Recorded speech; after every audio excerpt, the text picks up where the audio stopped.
Jadi perubahan itu harus dari dalam. Banyak orang tampil di luar dengan seperti topeng, padahal pembaharuan dirinya belum terjadi. Oleh sebab itu, Matius 7 ayat 3-5 itu terjadi di dalam kehidupan kita. Tetapi saya percaya, anak-anak Tuhan yang mencintai persatuan tubuh Kristus, dia akan memahami betul. Dia tidak akan gampang menghakimi. Dia tidak akan gampang menyalahkan orang lain.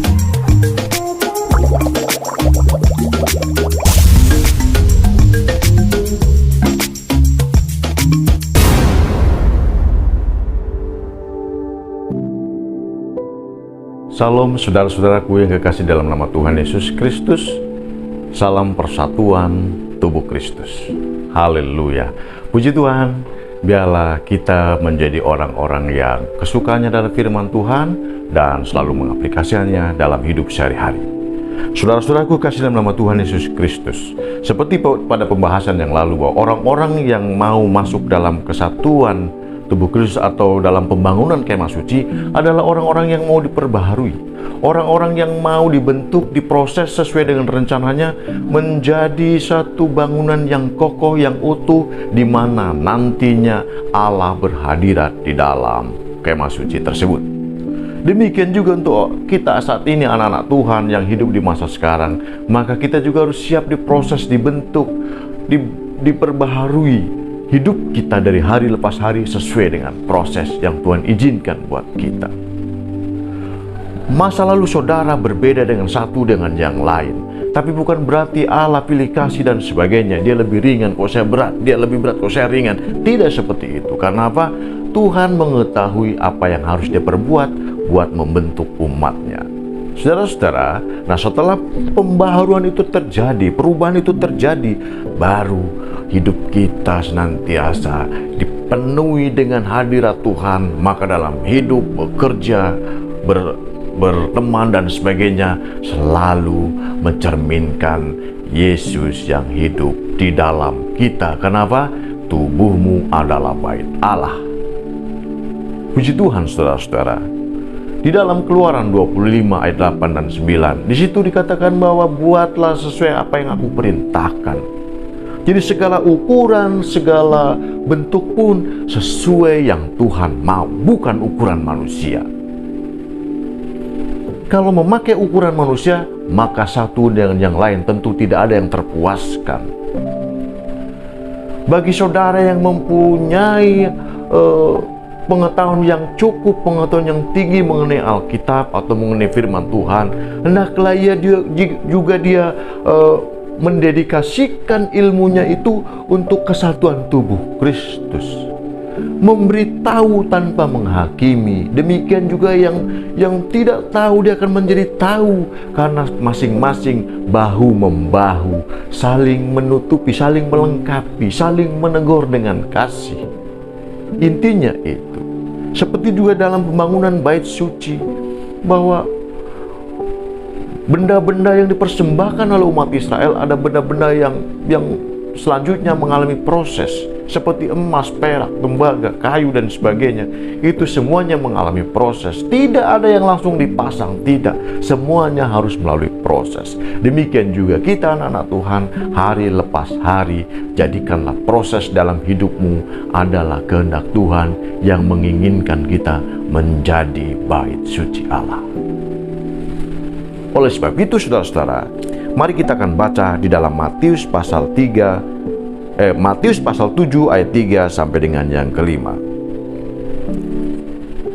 Mengapakah engkau melihat selumbar di mata saudaramu, sedangkan balok di dalam matamu tidak engkau ketahui? Bagaimanakah engkau dapat berkata kepada saudaramu, biarlah aku mengeluarkan selumbar itu dari matamu, padahal ada balok di dalam matamu? Terus, hai orang munafik, keluarkanlah dahulu balok dari matamu, maka engkau akan melihat dengan jelas untuk mengeluarkan selumbar itu dari mata saudaramu.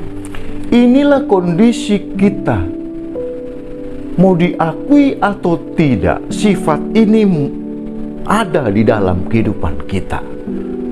Sebelum kita mengenal Tuhan, sebelum kita diberi kasih karunia oleh Tuhan, posisi kita menganggap saudara yang lain atau seperti di dalam Matius ini. Kita seringkali menganggap orang lain tidak penting, hanya saya yang penting. Inilah kondisi pada saat kita belum menerima kasih karunia Tuhan. Dan kalau sampai hari ini kita masih memiliki sifat seperti itu, maka saudara harus koreksi diri. Oleh sebab itu, hendaklah anggota tubuh Kristus itu memiliki sikap perubahan dari dalam.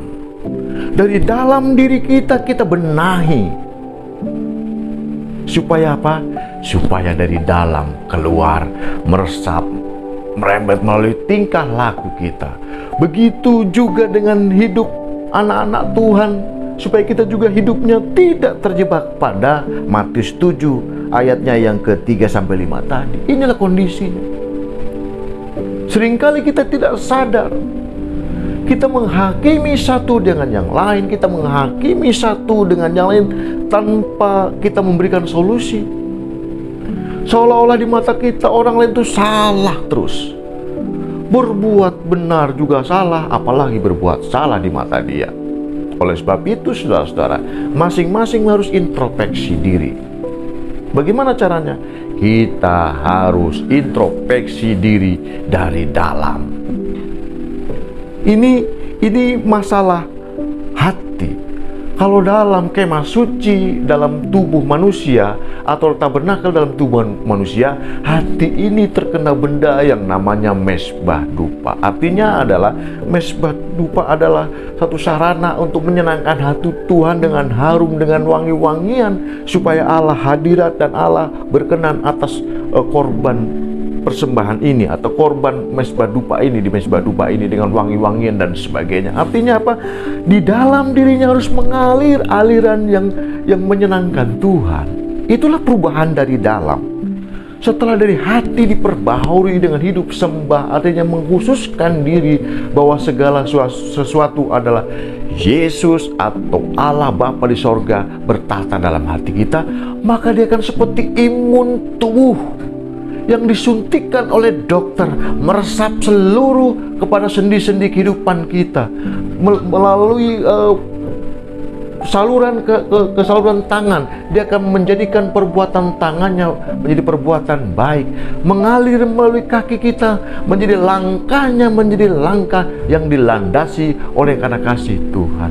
Jadi melangkah kemanapun setiap aspek kehidupan kita, kalau hati kita terdapat mesbah dupa terhadap kehidupan sembah, atau kita mengasihi Tuhan dengan sungguh-sungguh, maka itu akan mengalir dalam kehidupan kita.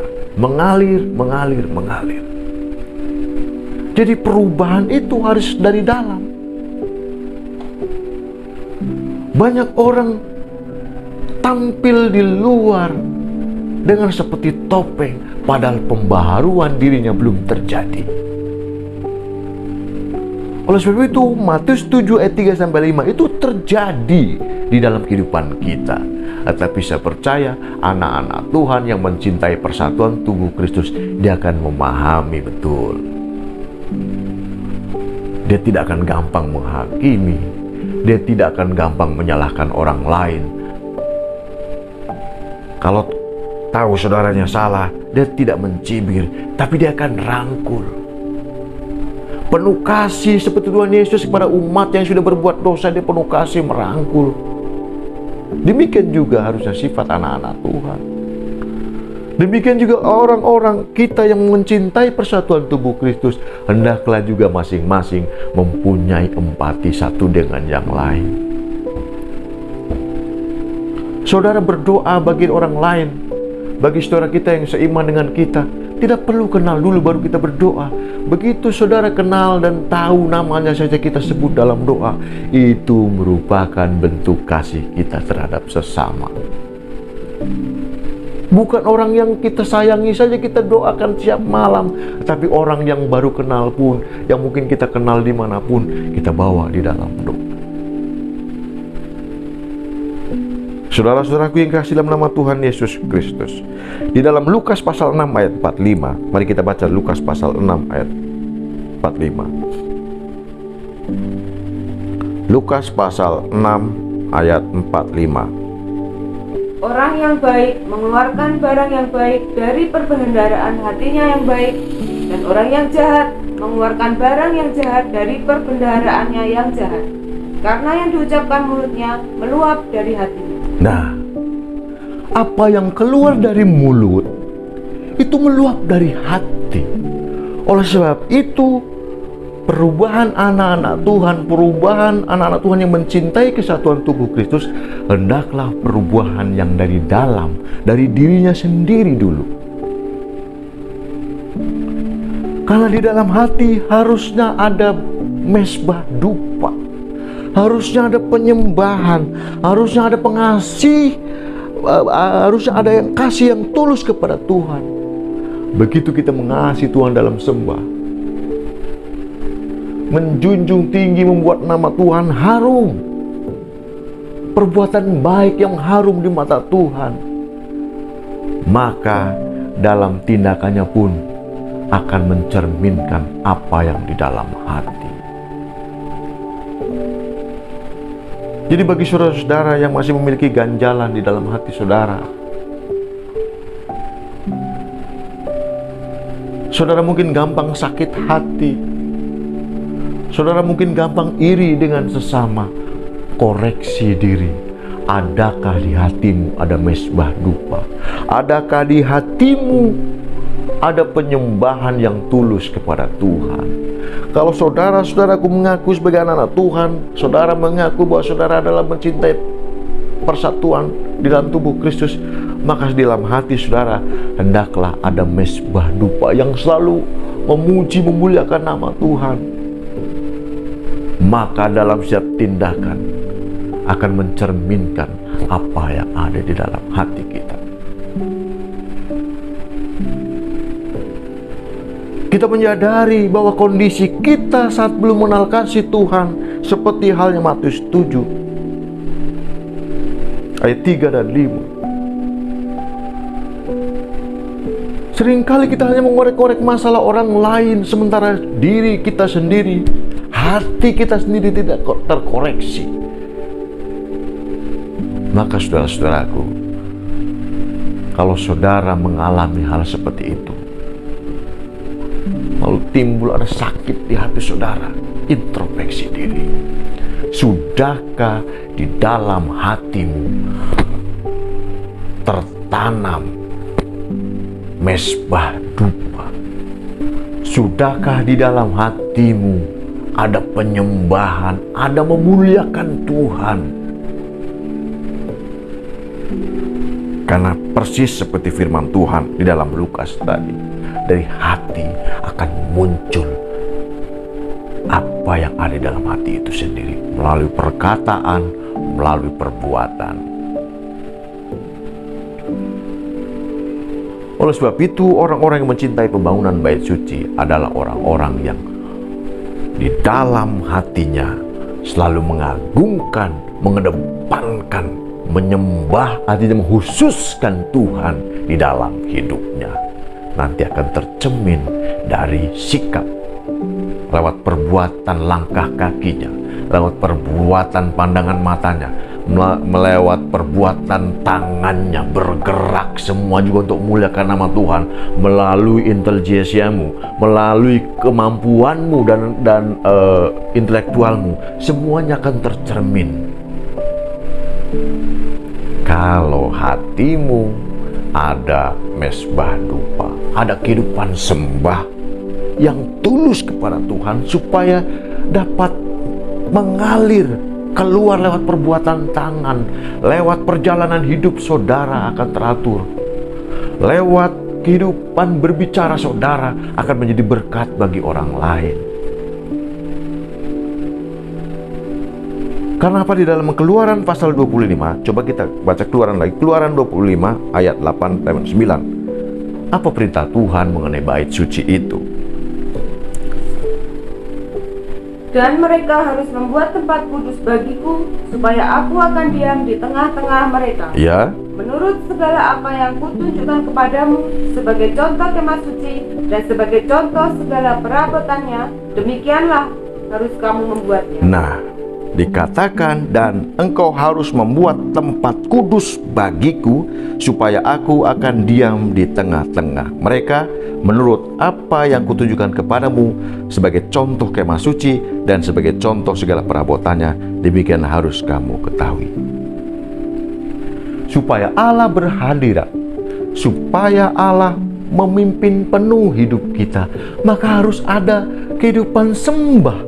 Artinya mengkhususkan diri, perbuatan yang persembahan yang harum, wangi-wangian dari perbuatan kita.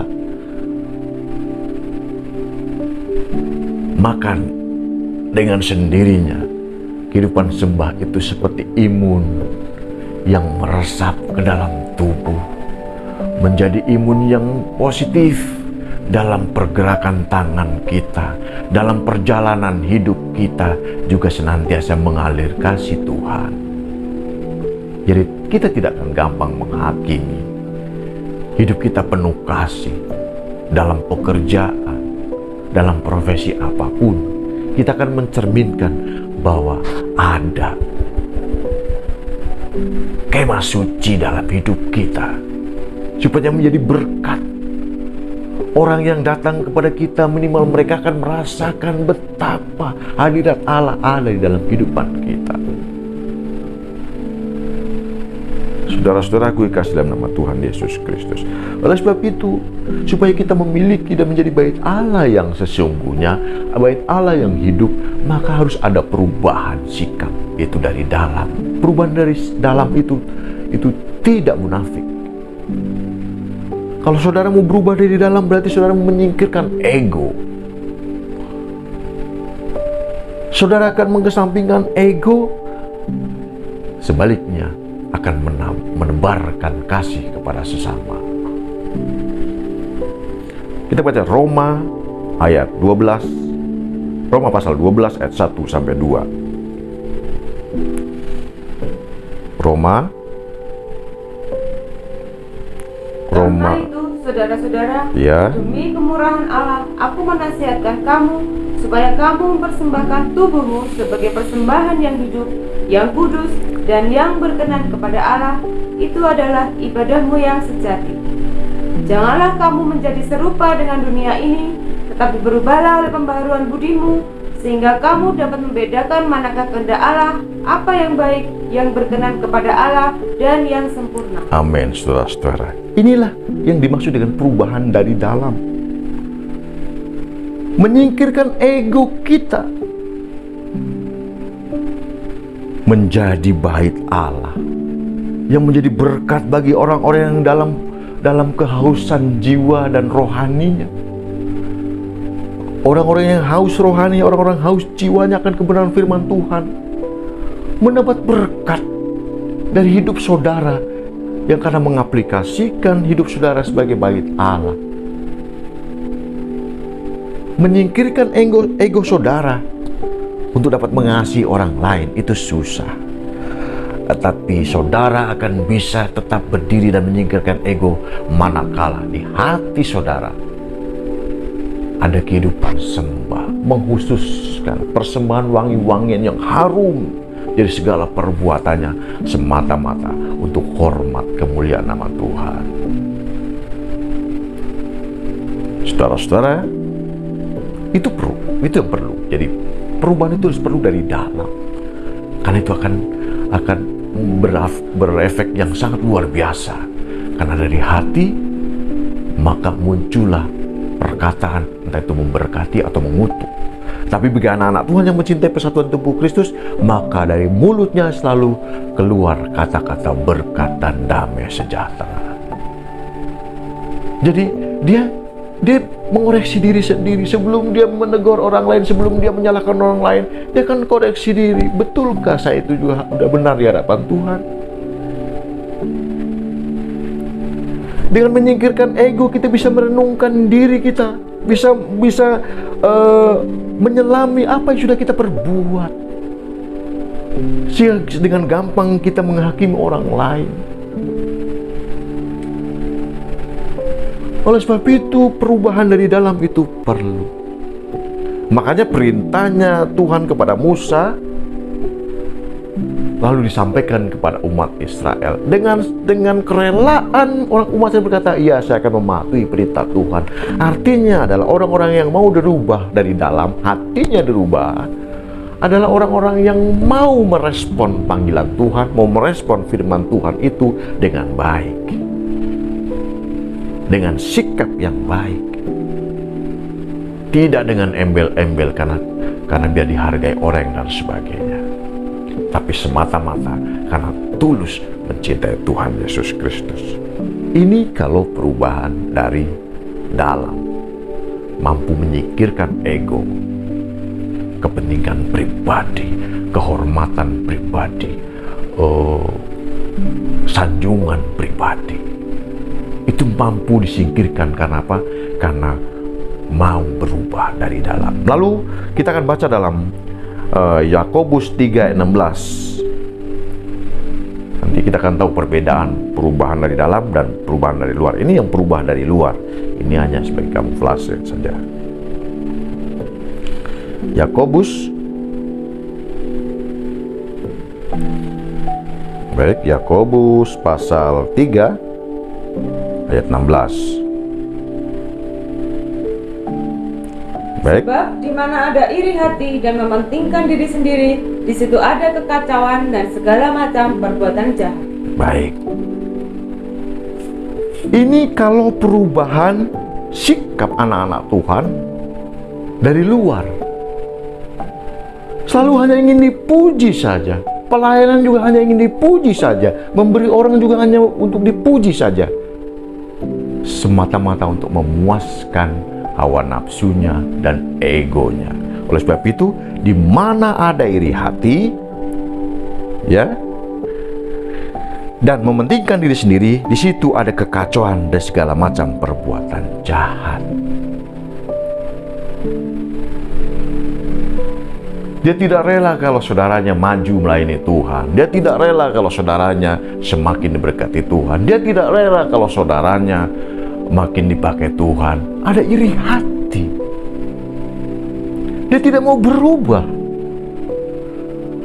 Tapi kalau orang-orang yang sudah berubah dan mengasihi Tuhan dan mengenal bahwa kesatuan tubuh Kristus itu adalah orang-orang yang memang banyak perbedaan, tapi menerima perbedaan ini sebagai suatu anugerah, sebagai sumber kekuatan untuk meraih kemenangan, yaitu kesatuan di dalam tubuh Kristus. Gereja Tuhan bisa hidup, bisa sehat, kalau semuanya bergerak sesuai dengan fungsi masing-masing. Demikian juga anggota tubuh kita, yang sebagai rohaninya adalah bait Allah. Tangan bergerak dengan sesuai fungsinya, kaki bergerak dengan sesuai fungsinya, mata, telinga, kepala dan semuanya bergerak dengan secara fungsinya, jantung, hati dan sebagainya. Maka masing-masing menyadari fungsi dan tugasnya, jadilah kehidupan. Contoh soal tubuh, kalau dinyatakan sehat, itu adalah sehat jasmani dan rohani. Coba salah satu organ kita terganggu, ginjal umpamanya, atau hati umpamanya, apakah itu bisa disebut dengan tubuh yang sehat? Tidak. Itu perlu pemulihan. Demikian juga kalau di dalam gereja, anak-anak Tuhan yang katanya mencintai persatuan tubuh Kristus saling mencaci maki, saling menghina, saling meledek, saling menghakimi, itu namanya kesatuan yang sakit. Padahal perintahnya, bangunlah bait Allah sesuai perintahku dan ukuranku, bukan ukuran manusia. Jadi orang-orang yang mencintai pembangunan tubuh Kristus adalah orang-orang mencintai semua organ tubuh kita, menyadari masing-masing punya fungsi dan tugasnya masing-masing, maka tidak akan bentrok. Oleh sebab itu, kalau tidak ada kesadaran itu, maka disebut komplikasi jantung, ginjal, lever terganggu. Sakit tidak? Sakit. Jadi, saudara-saudara, biarlah terhindar dari semua ini. Semuanya biarlah hidup selaras, seia, sekata, seiman, sepengharapan. Karena apa? dasarnya satu, perintahnya satu. Maka kita pun sebagai anak-anak Tuhan harus satu kata, saya mencintai kesatuan tubuh Kristus, menyingkirkan ego dan saling memembat, saling menegur demi kemuliaan nama Tuhan Yesus Kristus. Puji Tuhan saudara-saudara, kiranya firman Tuhan ini menjadi renungan buat kita. Kalau saudara mengaku sebagai anak Tuhan, mengaku sebagai anggota kesatuan tubuh Kristus, maka saudara harus menyingkirkan ego saudara. Menyadari bahwa dalam tubuh manusia, kita sebagai bait Allah, ada tangan, kaki, dan lain sebagainya, dan organ-organ yang lain. Itu semua bergerak, tidak sama, tapi satu tujuan, untuk kehidupan.